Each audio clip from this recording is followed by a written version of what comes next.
Hi everybody, Nancy Sasaki, Executive Director at Alliance Healthcare Foundation. Hello everyone, Sylvia Barron, Program Officer at Alliance Healthcare Foundation. It's this month at AHF. Thank you for joining us today. We have a lot to talk about today. I'm really excited to get started. I bet. But I probably have to explain. I would like to know. It's a re-gift. Kevin brought it for me. Oh, I know it's okay. a little bit early. But you know, it's new today, so it gets a place on the table. Good. Yeah, very excited about that. Well, it's only because I guess we're done with Valentine's Day, but that would have been also great to have like a heart or Yeah, but I see we're still kind of wearing the reddish kind of We're not quite Valentine-ish. out of February, But so love is in the air. Absolutely. Love is everywhere. Mm-hmm. And our love is going out to mission support grantees for 2014. We can't talk about any of them yet, but I just thought it was such a significant date, that the board meeting was on Valentine's Day, and yeah, we cannot talk about it yet, but I thought, wow, what a great gift. Yeah, exactly. Too bad we couldn't give it to them on Valentine's Day, but we're still in the process of notifying everybody, so we don't want to let the cat out of the bag just yet, but we're really excited about distributing $1,050,000 between San Diego and Imperial Valleys for 2014. Yes, and it's 28 organizations? No, we're not talking about that. No, well, not the amounts, but not even the yeah. But we have some in San Diego, and we have some in Imperial. Absolutely, for the two counties. We're always very excited it's about very that. exciting, so just hang tight, and information is forthcoming.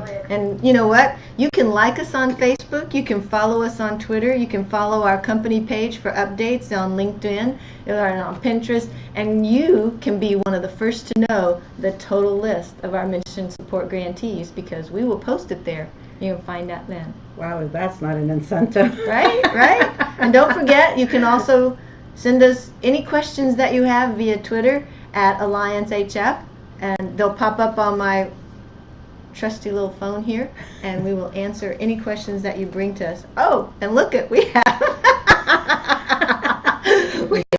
have one already, and I think this is for you. Oh God. Okay, I'll finally help you out. got your wish come true, huh? This is a stumper. Oh, yeah. thank you. Did you see any trends in the mission support grant applications this year? Yes, I did. Oh well, that was so easy. Tell us about it. We're not supposed to talk about it. You can tell us about the trends that you saw. Wow. Stumped. She's stumped. Absolutely.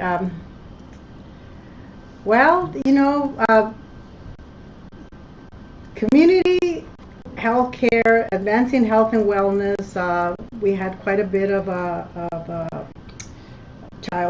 children's health, children's programs, elderly, which is one of the trends that I've seen in the past. Advocacy for sure, which also.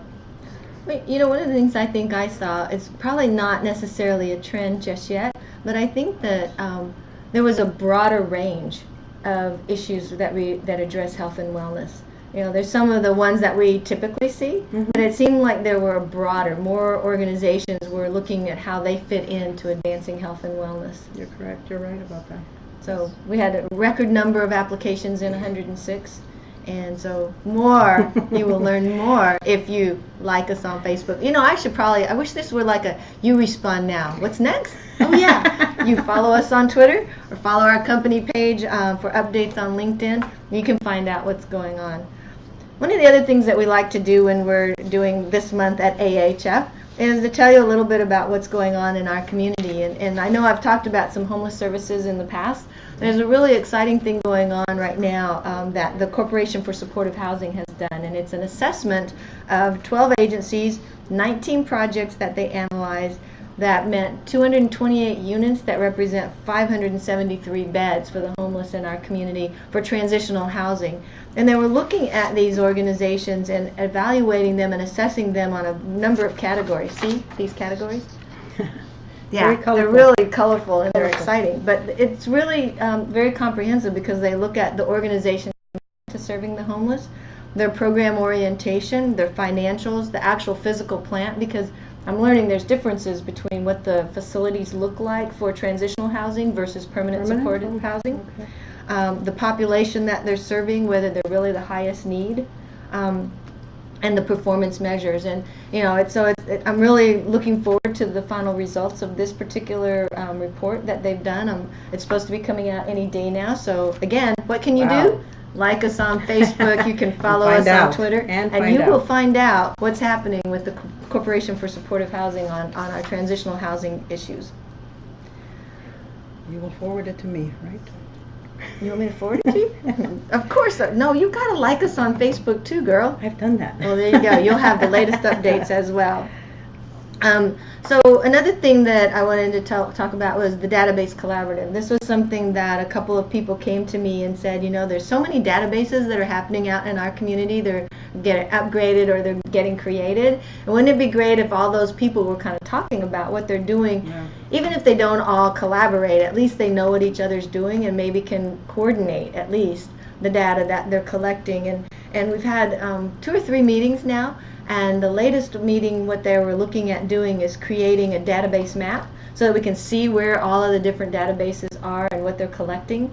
And then also come up and see if we can develop a common consent, because many of these databases, people need to consent to put their data into them. And so if we've got, like 100 databases out there, why should people have to fill out 100 different consents?